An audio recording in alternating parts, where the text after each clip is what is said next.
Տիր մեդիան ներկայացնում է։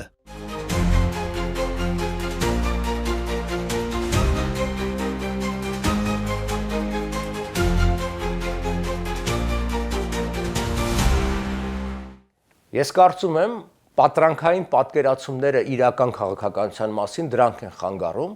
որովհետև ցավոք սրտի այսպես կոչված մեր ներկա իշխանությունները ներկայումս կարծում են, որ կարելի է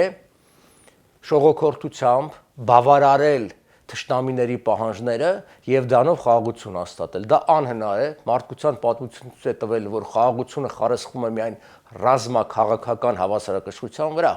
Դրա համար այդ պատրանքներից պետք է ազատվել եւ բազմակողմիորեն պատրաստվել դիմակայության, հակամարտության մինչև իսկ պատերազմի։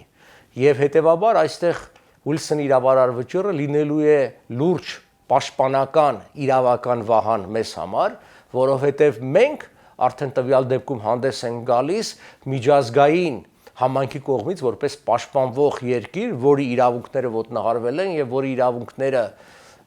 ի կատարածելու համար նրանք ունեն բարոյական եւ իրավական պարտավորություններ։ Սխալ է այն պատկերացումները, որ իբր Ուիլսոնի իրավարար վճիռը կարող է վտանգել Հայաստանի գոյությունը, ընդհակառակը այն ամրապնդում է, որովհետեւ այն ի կատար է ածվել Փարիզի վեհաժողովի մեծ եռյակի, այն է բրիտանական կայսրության, Ֆրանսիայի եւ Իտալիայի խնդրանքով եւ պահանջով, եւ իր կատար է ածվել այսօրվա միակ գերտերության Միացյալ Նահանգների նախագահի կողմից եւ առ այսօր այն ուժի մեջ է, եւ դա լրջագույն գործիք է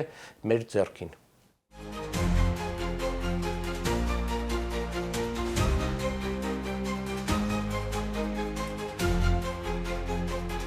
Բաժանորդագրվեք Տիր մեդիայի ալիքին։